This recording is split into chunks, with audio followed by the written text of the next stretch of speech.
Selamat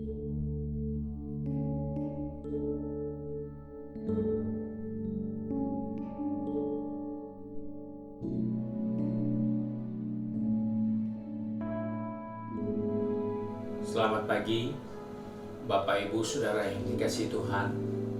Kita jumpa pada hari Jumat tanggal 6 Agustus 2021. Hari ini saya akan membaca dari Injil Lukas pasal 11 ayat pertama hingga ayat yang ke-13 yang berkata sebagai berikut. Pada suatu kali Yesus sedang berdoa di salah satu tempat. Ketika ia berhenti berdoa, berkatalah seorang dari murid-muridnya kepadanya, "Tuhan, ajarlah kami berdoa sama seperti yang diajarkan Yohanes kepada murid-muridnya."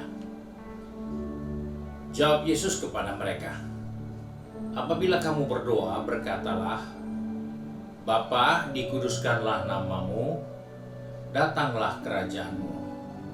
Berikanlah kami setiap hari makanan kami yang secukupnya, dan ampunilah kami akan dosa kami, sebab kami pun mengampuni setiap orang yang bersalah kepada kami.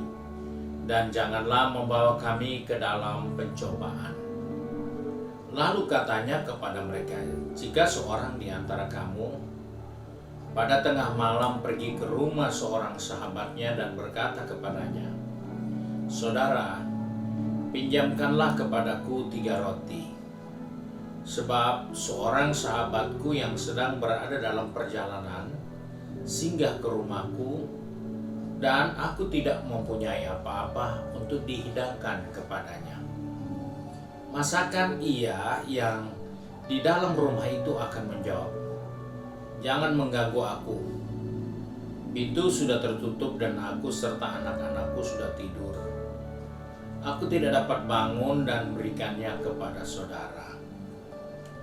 Aku berkata kepadamu, sekalipun ia tidak mau bangun dan memberikan kepadanya, karena orang itu adalah sahabatnya, namun karena sikapnya yang tidak malu itu, ia akan bangun juga dan memberikan kepadanya apa yang diperlukannya.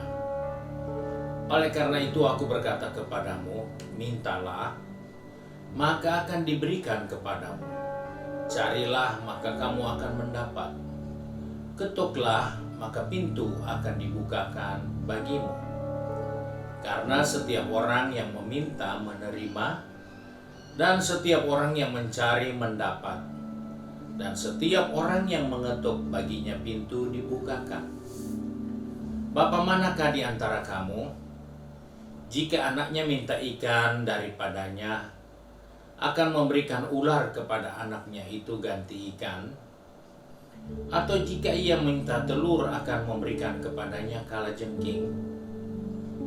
Jadi, jika kamu yang jahat tahu memberi pemberian yang baik kepada anak-anakmu, apalagi Bapamu yang di sorga, ia akan memberikan Roh Kudus kepada mereka yang meminta kepadanya." Puji Tuhan, kita baru saja membaca satu kisah di mana setelah Yesus selesai berdoa, maka ada murid yang datang kepadanya untuk minta supaya mereka diajarkan untuk berdoa. Dari hal inilah kita melihat bahwa Alkitab mengingatkan kepada kita, berdoa adalah sesuatu yang begitu penting, karena itu lahir dari hati murid Tuhan. Mereka ingin juga berdoa. Jadi, sebagai orang percaya, sebagai anak Tuhan, jangan membiasakan hidup tanpa doa. Karena doa itu adalah inisiatif permintaan dari murid Yesus untuk mereka diajar, untuk mereka dididik, untuk mereka tahu apa pentingnya mereka harus berdoa. Dan hal itulah yang menjadi sebab Rasul Paulus katakan, Selain bersukacita, mengucap syukur, tetaplah berdoa. Karena ternyata doa itu lahir dari kesadaran setiap manusia. Yang seringkali kita lupakan, padahal itu dasarnya datangnya dari manusia itu sendiri. Manusia ingin bersekutu dengan Tuhan. Sebab itu kita bisa menemukan di beberapa daerah tertentu ada orang-orang yang pagi-pagi buta bangun mencari Tuhan dengan membawa sesajen, dengan membawa korban pemberian untuk Tuhan. Siapa yang suruh? Tidak ada. Tapi atas kesadaran hati nurani manusia untuk mencari dan bersekutu dengan Tuhan. Nah, terlebih kita sebagai orang percaya, sebagai umat Tuhan, maka kita harus tahu bahwa doa itu tidak semata-mata hanya untuk meminta kepada Tuhan. Karena jika kita berdoa hanya untuk meminta, maka dari hal itu kita bisa temukan kita perlu belajar berdoa yang benar. Karena banyak orang percaya sejak kecil dilatih kalau mau tidur berdoa dulu ya, mau makan berdoa dulu ya, mau ke sekolah berdoa dulu ya. Ditanya untuk apa? Supaya Tuhan jaga, supaya Tuhan berkati, supaya Tuhan lindungi. Dan semua itu adalah unsur permintaan. Nah, karena yang kita tahu selama ini berdoa hanya untuk meminta, maka biasa doa itu menjadi sesuatu yang tidak begitu penting. Karena ada banyak hal yang kemudian hari ternyata sepertinya tidak perlu didoakan. Dahulu sebelum ada obat flu, dahulu sebelum ada obat-obat yang bisa dengan seketika menghilangkan sakit kepala, maka orang-orang tua-tua dulu kalau flu pasti berdoa. Kalau sakit kepala pasti berdoa. Dengan majunya pengetahuan, maka obat-obat sudah bisa menjawab setiap keperluan yang mendadak, sehingga dengan hal itu mengakibatkan doa sudah tidak lagi menjadi kebutuhan, karena ada yang bisa memenuhinya tanpa perlu berdoa. Dan hal-hal inilah yang mengakibatkan banyak orang menjadi salah dalam hal berdoa. Banyak orang tidak segan, tidak malu minta bantuan doa karena ada masalah, minta bantuan doa karena ada sakit, dan rasanya dia punya hak untuk meminta dibantu dalam doa. Tetapi kalau kita lihat apa yang diajarkan Yesus oleh kepada muridnya yang meminta ajar kami untuk bisa berdoa, maka kita melihat doa itu isinya harus adalah ucapan syukur. Apakah karena kita berdoa mengucap syukur karena Tuhan kita baik? Apakah kita mengucap syukur karena kita punya peluang langsung bertemu Tuhan melalui doa? Apakah kita mengucap syukur karena kita percaya Dia akan menjawab doa kita? Kita tidak sampai sekian jauh. Kita hanya teringat kalau berdoa, Bapa kami yang di surga, dipermuliakan namamu, dikuduskan namamu, diagungkan namamu. Hanya sebatas itu. Tetapi ketika kita menyadari bahwa doa itu adalah harus memenuhi unsur untuk mempermuliakan Tuhan, mengagungkan Tuhan. Sebelum kita meminta, selain kita mempermuliakan Tuhan, maka hal yang kedua yaitu kita mohon, biarlah kehendak Tuhan yang jadi, bukan kehendak kami. Biarlah kehendak-Mu yang jadi di surga seperti di bumi. Seringkali kita ingin kehendak kita yang jadi, padahal Tuhan punya kehendak jauh lebih baik dari keinginan kita sendiri. Tapi karena kita tidak mengerti doa yang benar, maka selalu kehendak kita yang kita kemukakan, yang kita perjuangkan, yang kita harapkan Tuhan jawab. Dan yang berikut, selain kita harus menyadari kehendak Tuhan harus menjadi bagian penting dalam doa kita, maka kita harus tahu bahwa kita juga harus meminta hal yang berhubungan dengan kehidupan kita. Hal ini penting sekali. Karena itu dikatakan penting kita berdoa untuk apa yang berhubungan dengan hidup yang ada sekarang ini. Kita tidak perlu khawatir untuk 3 hari, 1 minggu, 1 tahun di depan kita. Tapi dikatakan biarlah kekhawatiran itu sehari hanya untuk sehari. Jadi dalam hal ini, permohonan kita yang kita panjatkan dalam doa kita kepada Tuhan, yaitu untuk kebutuhan kita sepanjang hari ini. Kiranya Tuhan memberkati kita untuk makin mengasihi Dia. Tuhan menolong kita untuk kita makin mencintai Dia. Tuhan memberkati kita supaya kita makin taat kepadanya. Karena seringkali kita ingin Tuhan memberi kita kelimpahan untuk hidup 1000 tahun. Sehingga dalam proses perjalanan menuju 1000 tahun, kita tidak mempermuliakan Tuhan. Karena itu dari ajaran Yesus mengingatkan kepada kita, mohonkan sesuatu yang berhubungan dengan hidup yang ada sekarang. Dan ada hal yang berikut, yaitu pengampunan dosa.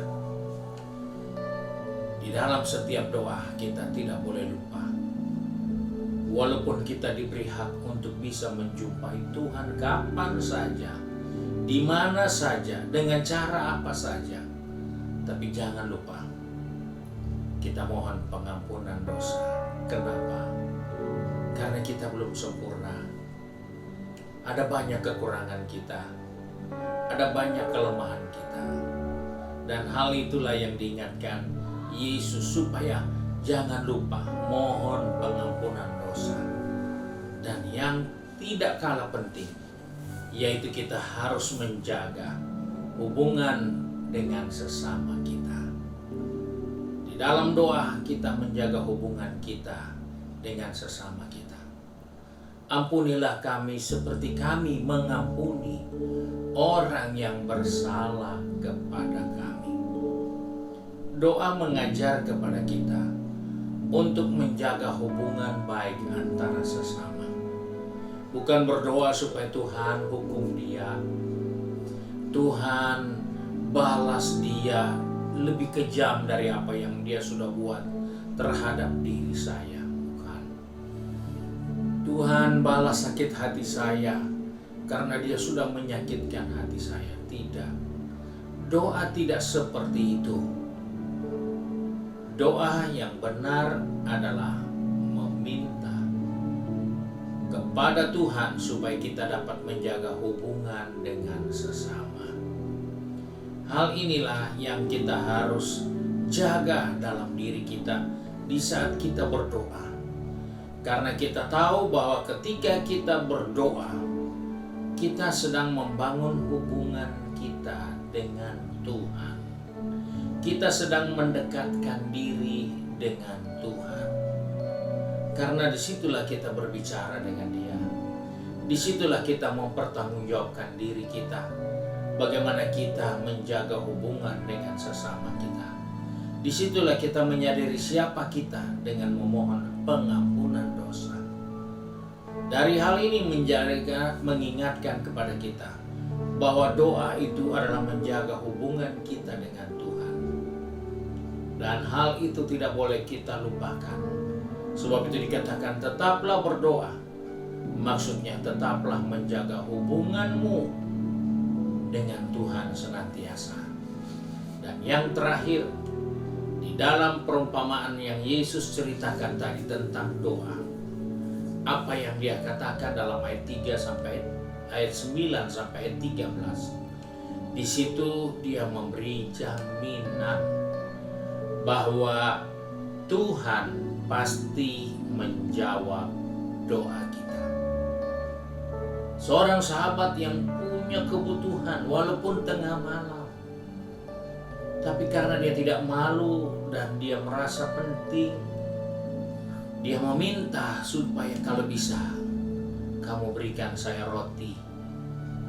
Dan apa yang terjadi? Yesus katakan, tidak mungkin orang itu berkata, saya tidak mungkin tolong kamu. Sudah malam, tidak mungkin. Yesus menegaskan kepada murid-muridnya bahwa Tuhan menjadi jaminan bahwa Dia akan menjawab setiap doa kita. Jika kita punya doa, muatannya seperti yang diajarkan. Mengucap syukur, memohon kehendak Tuhan, memohon hubungan yang penting untuk kebutuhan hidup hari ini, dan mohon pengampunan serta menjaga hubungan satu dengan yang lain. Maka kita juga akan melihat Tuhan pasti menjawab kita. Sebab itu pagi hari ini saya tidak panjangkan firman Tuhan. Mari kita mau satu di dalam doa.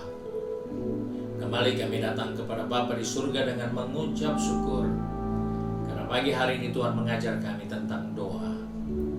Tuhan tolong kami supaya kami tidak menggunakan doa hanya untuk meminta, tapi kami dapat menjadikan doa itu untuk bersyukur.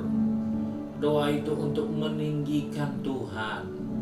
Doa itu untuk mempermuliakan dan mengagungkan Tuhan.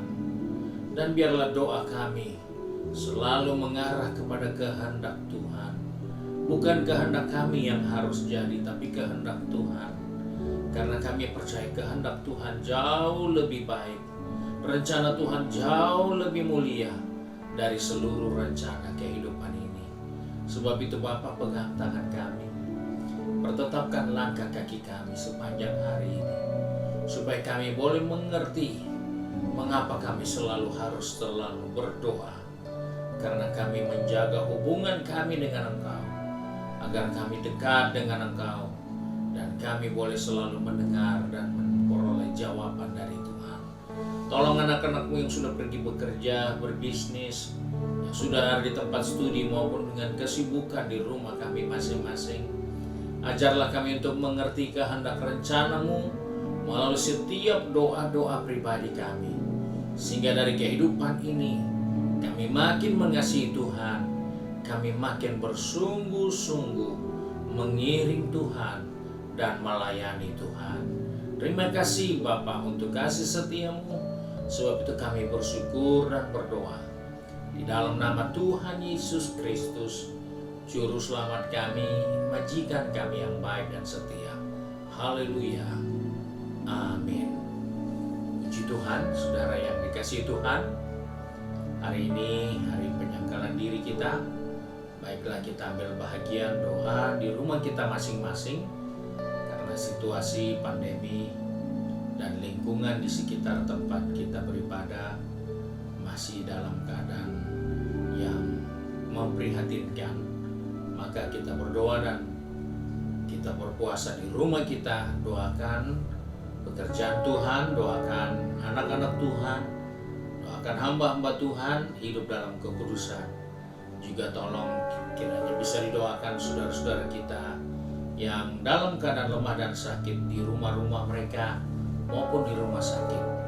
Doakan bangsa dan negara kita dalam menghadapi pandemi ini, supaya pemerintah mengambil langkah yang terbaik untuk melindungi rakyat Indonesia. Tuhan Yesus memberkati.